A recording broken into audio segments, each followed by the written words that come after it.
Good morning everyone, now again I am here. कैसे हैं आप लोग फाइन हुए ये मैं उम्मीद करती हूँ। और सभी लोग अपने अपने घर में स्वस्थ होंगे। और आज फिर से हम अपनी हिंदी की ऑनलाइन क्लास साथ में स्टार्ट करते हैं।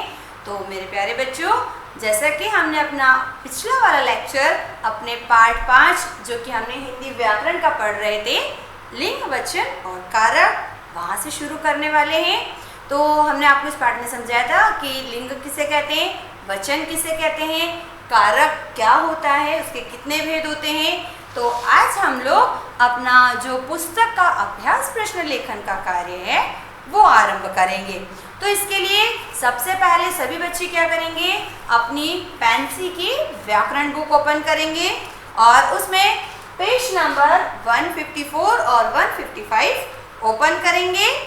चूँकि इस कार्य को हम आरंभ करने से पहले आपको एक चीज़ अच्छे से समझा देते हैं बेटा, कि इस चैप्टर में आपको जो प्रश्न उत्तर है बेटा, देखिए उसको राइट करने के लिए प्लेस नहीं दी गई है ना। तो हम लोग क्या करेंगे, इन प्रश्न उत्तर को अपनी जो नोटबुक है हिंदी की, उसमें उसके पीछे वाला जो सेक्शन हमने बनाया था होमवर्क का, वहाँ पर लिखेंगे। ठीक है, तो हम हर एक्सरसाइज के सामने आपको बताते जाते हैं। तो हम सबसे पहले अपना जो एक्सरसाइज नंबर 2 है, जो हमें नोटबुक में लिखना है, वो पहले हम लिख लेते हैं। उसके बाद में हम अपना चैप्टर 5 का एक्सरसाइज जो कि हमें बुक में करना है वो आरंभ करेंगे। तो प्रश्न लेखन के लिए आपके पास प्रश्न दिए गए हैं। देखिए, हम अब इसके पहले सीधे उत्तर लिख रहे हैं बेटा। ठीक है, तो उत्तर लिखने के लिए पहले ये क्लियर देख लीजिए कि एक्सरसाइज नंबर 2 हमें नोटबुक में राइट करना है। सभी बच्चों को याद रहेगा। ठीक है, एक्सरसाइज नंबर 2 का उत्तर नंबर क हम आरंभ कर रहे हैं। उत्तर नंबर क लिखने से पहले प्रश्न हम पढ़ लेते हैं। प्रश्न को बेटा 3 हिस्सों में डिवाइड किया गया है। लिंग की परिभाषा दीजिए, लिंग के कितने भेद होते हैं वो बताना है और उनके नाम लिखना है। ठीक है, तो उसका पहला जो उत्तर है या भाग है, उसका हम आंसर लिख देते हैं कि लिंग किसे कहते हैं, जिस शब्द रूप से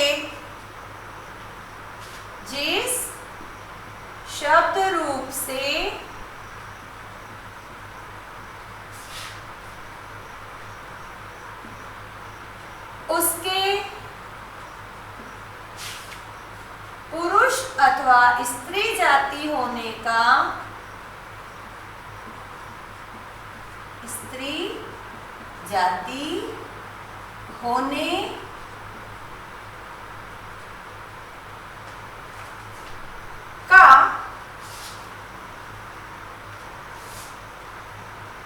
पता चलता है,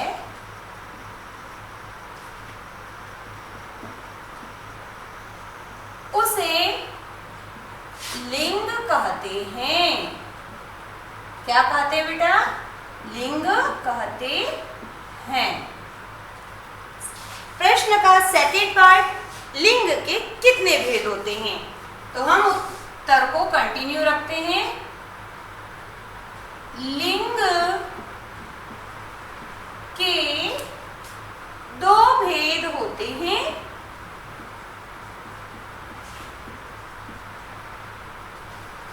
प्रश्न का तीसरा पार्ट, उसके नाम लिखिए, यानी उन भेदों के नाम लिखना है।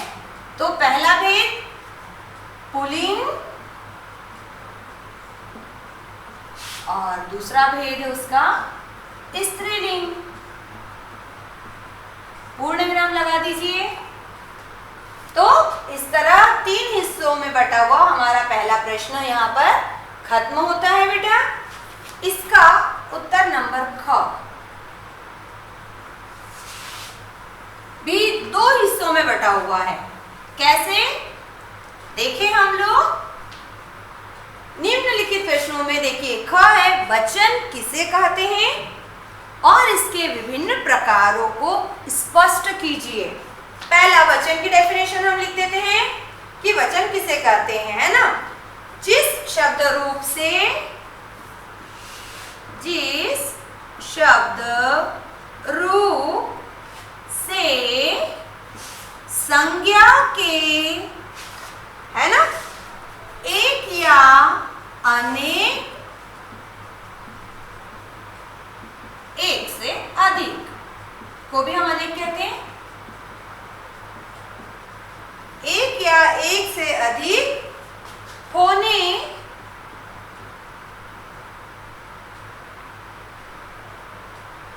का पता चलता है, उसे वचन कहते हैं। क्या कहते हैं? वचन कहते हैं। प्रश्न का सेकंड पार्ट, इसके विभिन्न प्रकारों को स्पष्ट करना है। इसके दो प्रकार हैं, इसके दो प्रकार हैं। एक वचन और दूसरा क्या है हमारा? बहुवचन। एक वचन, सेकेंड बहुवचन। एक होता है तो एक, बहुत होता है तो बहु। अब उन्होंने कहा था इसके प्रकारों को स्पष्ट भी करना है। इसके प्रकार कैसे हम स्पष्ट करेंगे? देखिए, पहला,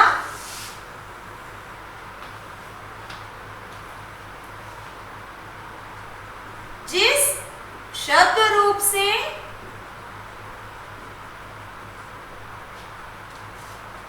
उसके एक होने का बोध हो,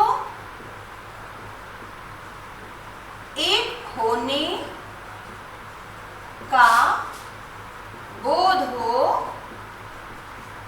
उसे एक वचन कहते हैं।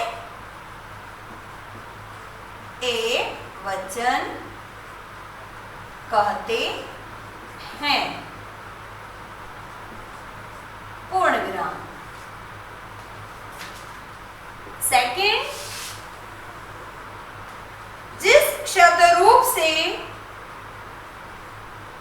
जिस शब्द रूप से उसके अनेक होने का बोध हो, अनेक होने का बोध हो, बोध होना यानी कि पता चलना बेटा, उसे बहुवचन कहते हैं। बहुवचन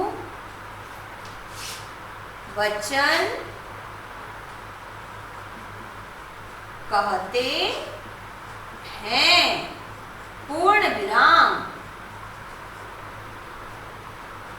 तो इस तरह प्रश्न नंबर 2 जो है वो हमारा यहाँ पर पूरा हो जाता है, क्योंकि हमने उसको क्या कर दिया बेटा, अच्छे से उसकी व्याख्या भी कर दी है।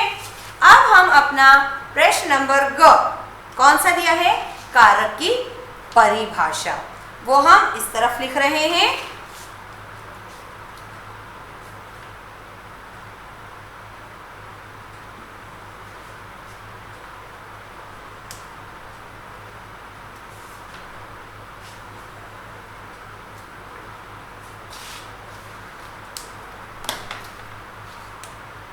कारक किसे कहते हैं? तो कारक को लिखने से पहले हम अच्छे से डिफाइन कर देते हैं। संज्ञा सर्वनाम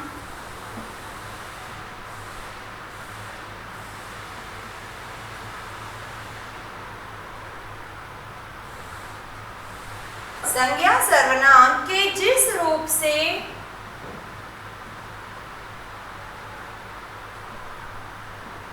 उसका संबंध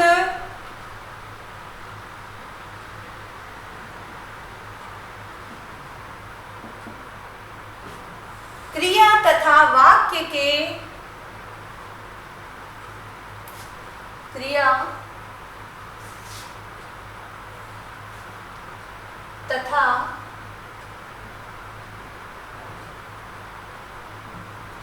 वाक्य के दूसरे शब्दों के साथ पता चलता है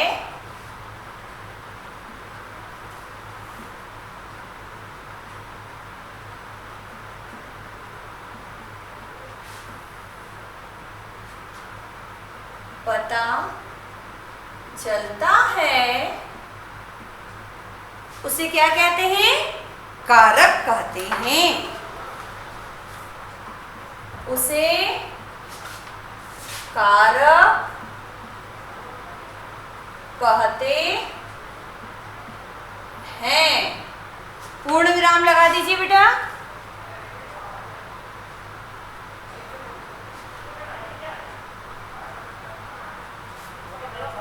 तो ये हुई हमारी कारक की डेफिनेशन। इसके बाद में हम लोग करने वाले हैं क्या? प्रश्न नंबर घ। प्रश्न नंबर घ में बेटा हमें क्या करना है?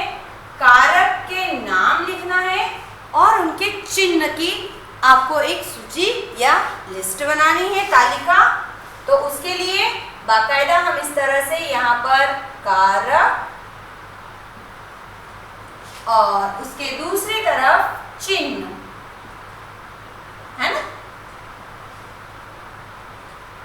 का कॉलम बना लेते हैं। पहला कारक हम क्या लिखेंगे? कर्ता। कर्ता का चिन्ह क्या है? ने। दूसरा कर्म को, यही हमने लर्न किया था ना, कर्ता ने कर्म को। तीसरा वाला कारक था हमारा करण। करण से संप्रदान के लिए अपादान से संबंध का के की अधिकरण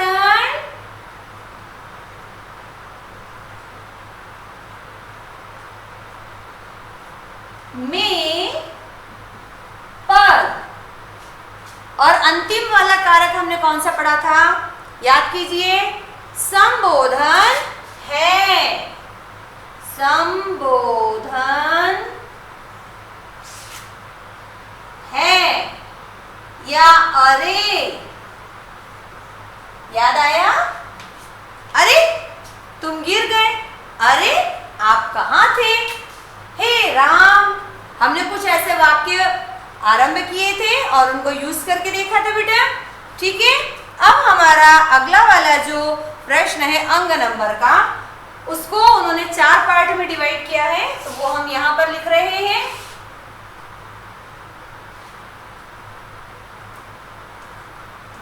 क्योंकि हमें 4 अलग अलग कारक की परिभाषा लिखनी है, तो उसके लिए हम क्या करेंगे? उस पूरे प्रश्न को 4 भागों में बांट लेंगे। ठीक है, देखिए उत्तर नंबर अंग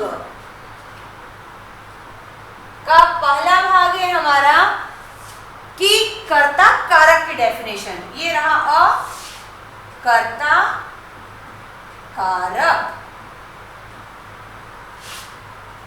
चलिए अब इसकी परिभाषा हम लिखते हैं। परिभाषा लिखने के लिए बहुत सरल सा कार्य करेंगे हम लोग। जिस शब्द रूप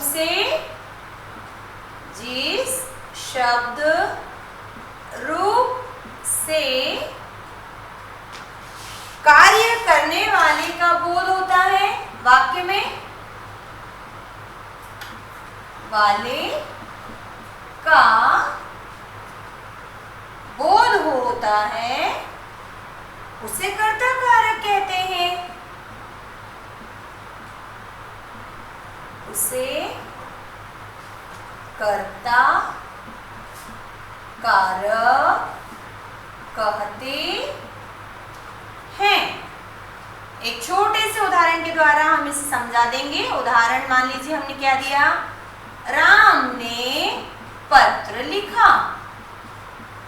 यहाँ पर राम के साथ में जो कारक लगा है वो है हमारा कर्ता कारक।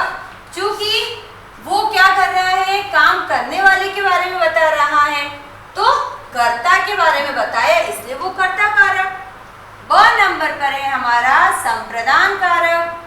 संप्रदान कारक की डेफिनेशन अब हम लिखेंगे।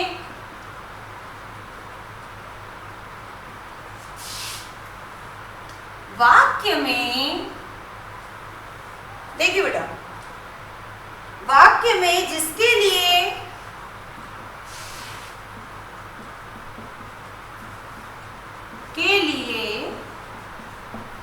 कुछ किया जाता है या कुछ दिया जाता है, कोई काम किया जाए या दो चीजें हो सकती हैं, जिसको कुछ दिया जाता है, जिसको कुछ दिया जाता है,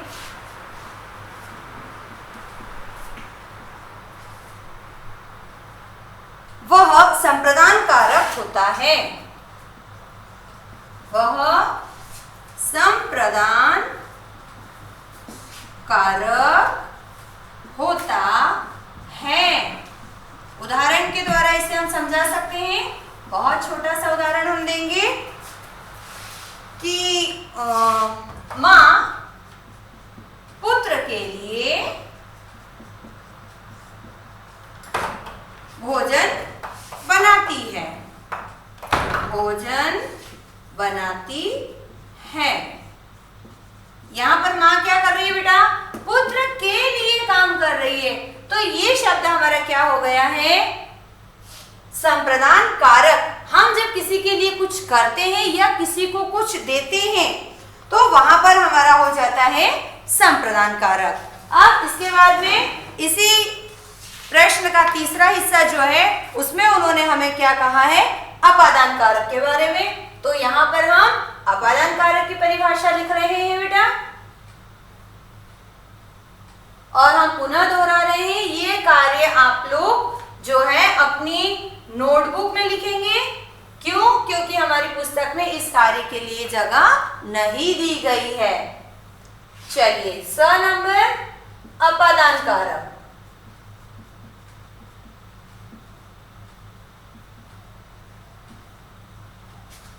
अपादान कारक की परिभाषा लिखना हमारे लिए उतना ही आसान है जितना हमने संप्रदान किया था, क्योंकि अपादान का चिन्ह और करण कारक का चिन्ह एक जैसा होता है। एक थोड़ा सा डिफरेंस होता है कि जिस शब्द रूप से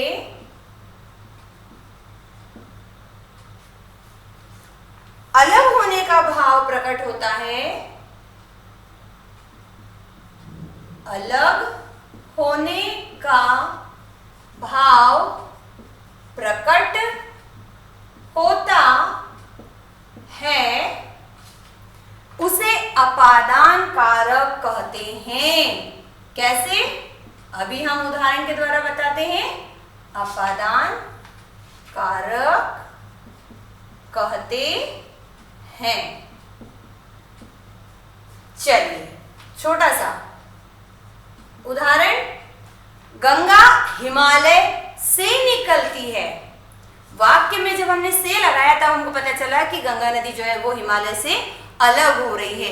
या पत्ता पेड़ से गिरता है।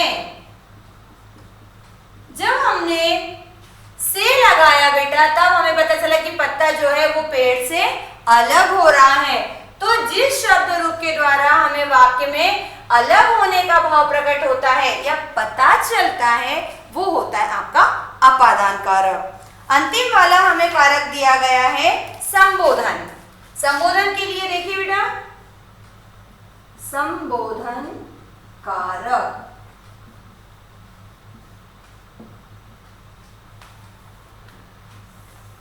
संबोधन कारक सबसे सरल है।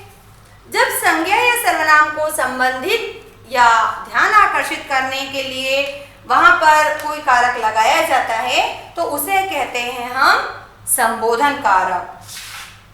जब संज्ञा सर्वनाम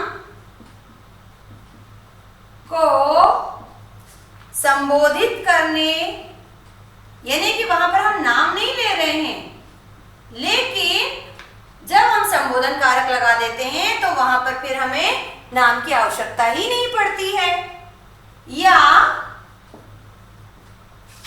उसका ध्यान आकर्षित करने के लिए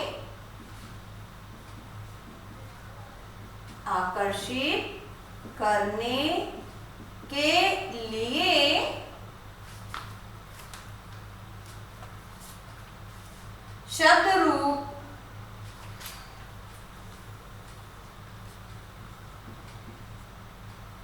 प्रयोग होता है, उसे संबोधन कारक कहते हैं। संबोधन कारक कहते हैं। उदाहरण देखिए बेटा इसका।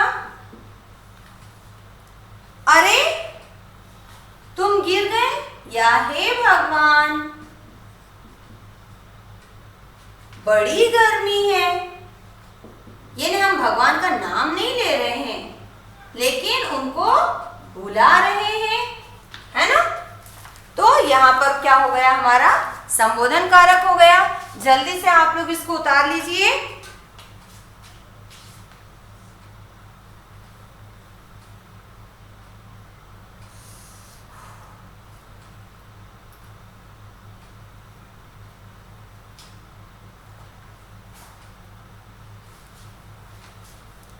चलिए, ये था बेटा हमारा वो काम जो हम लोगों को अपनी नोटबुक में करना है। अब हम अपने वे अभ्यास प्रश्न आरंभ करेंगे जो कि हमें पुस्तक में लिखने हैं। तो वह लिखने के लिए हम इसे यहाँ से हटा रहे हैं, ठीक है। प्रश्न नंबर 1,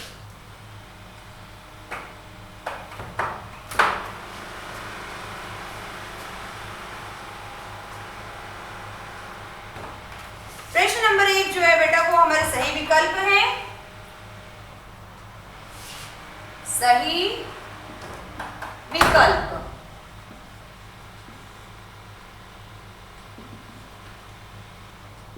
क वाला वाक्य देखिए। शब्द के जिस रूप से यह पता चलता है कि वह पुरुष जाति का है या स्त्री जाति का, उसे क्या कहते हैं। तो शब्द नहीं कहला सकता, वचन से संख्या का पता चलता है। तो हमारा सही विकल्प कौन सा है, ब नंबर वाला लिंग।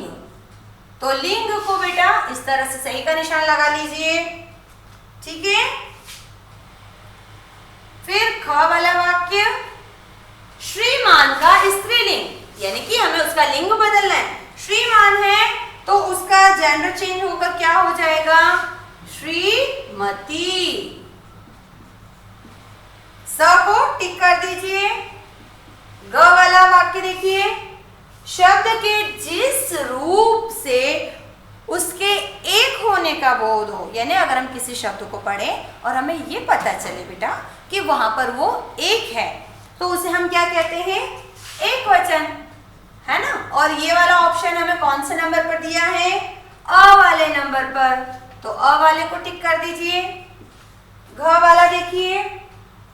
तिनका शब्द का बहुवचन, एक वचन से बहुवचन, एक तिनका होता है और बहुत सारे हो तो तिनके हो जाते हैं। अब ये वाला ऑप्शन हमें किस नंबर पे दिया है, स वाले पर दिया है, तो स को टिक कर दीजिए। अंग वाला देखिए बेटा। संप्रदान कारक का चिन्ह, संप्रदान कारक का चिन्ह हमने क्या लिखा था, के लिए। अब ये वाला विकल्प हमें कौन से नंबर पे दिया है, स नंबर पे दिया है, तो स वाले विकल्प को सही का निशान लगा लीजिए, ठीक है। इसके बाद में है हमारा एक्सरसाइज या अभ्यास प्रश्न 3 है, क्योंकि 2 वाला तो हमारे प्रश्न उत्तर थे जो हम कर चुके हैं, है ना। तो अभ्यास प्रश्न 3 जो है वो हमारे रिक्त स्थान है बेटा। रिक्त स्थान में क वाला देखिए, हम रिक्त स्थान पढ़ रहे हैं।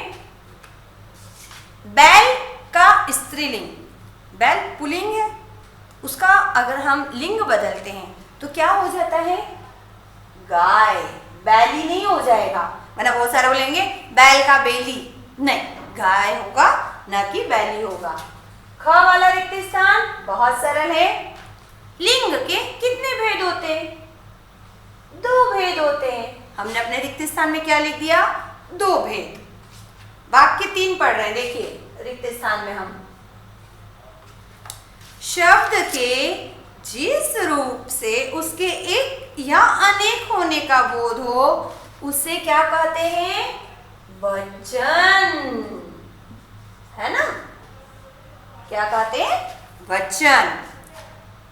घ वाला स्त्रीलिंग तथा रिक्त स्थान लिंग के 2 भेद हैं। हमें पता है लिंग के 2 भेद हैं, है ना?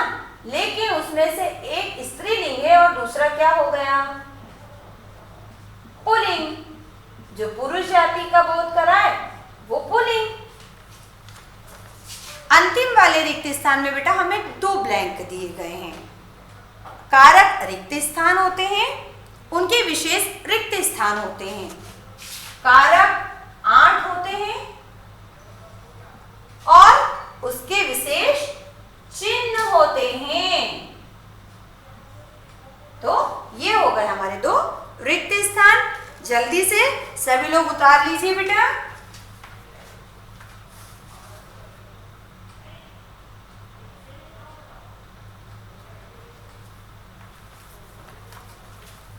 इसके पश्चात हम अपना इस तरफ वाला कार्य यहाँ से हटा रहे हैं ताकि हम अपनी अगली एक्सरसाइज कर सकें, और उम्मीद है कि आप लोगों ने ये कार्य कर लिया होगा।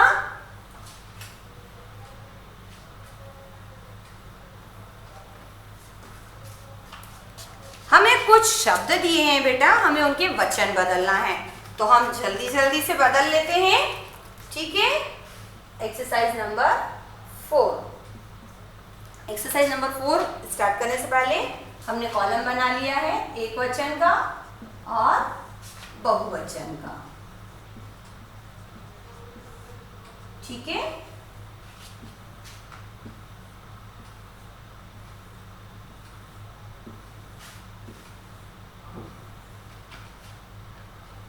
इधर बहने दिया है तो हमें उसका एक वचन लिखना है।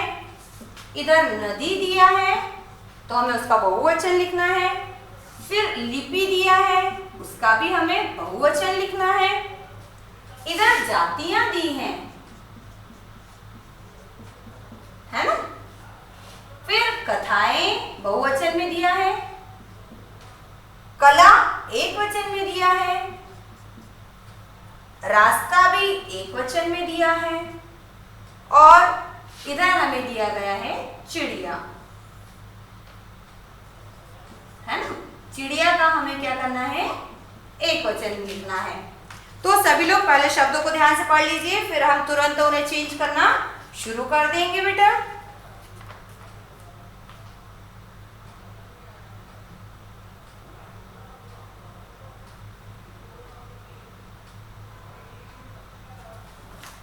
चलिए, क्योंकि हम लोग जब मिलकर कोई काम करते हैं साथ में बेटा तो वो आसान भी होता है और हमें याद भी रहता है।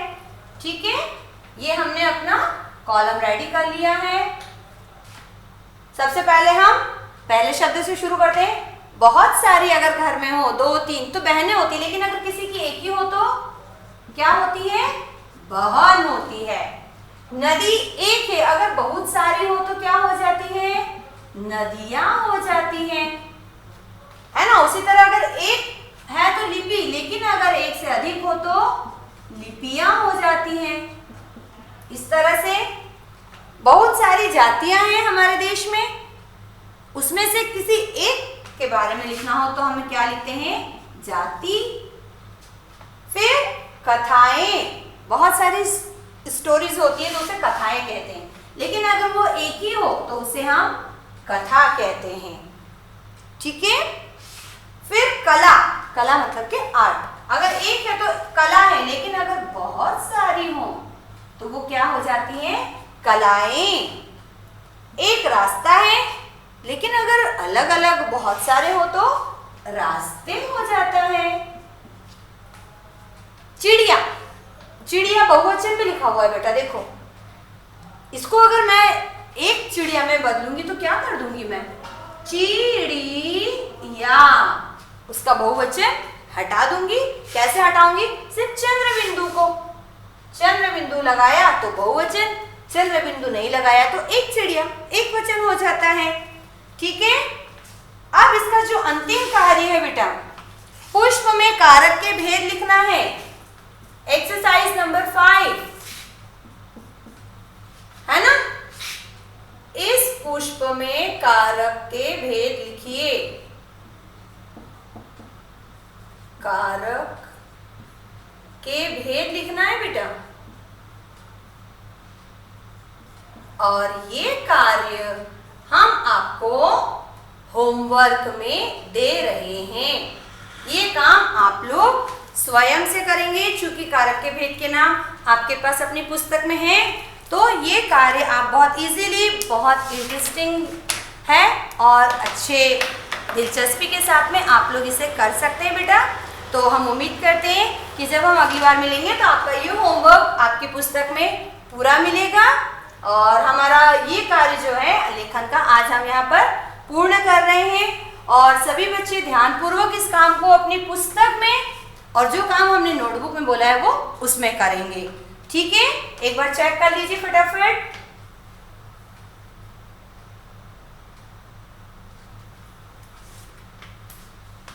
नाउ अब हम आपसे विदा लेते हैं। अब हम अपने अगले लेक्चर में फिर से मिलेंगे एक नए चैप्टर के साथ में। तब तक के लिए बाय बाय, आपका दिन शुभ हो।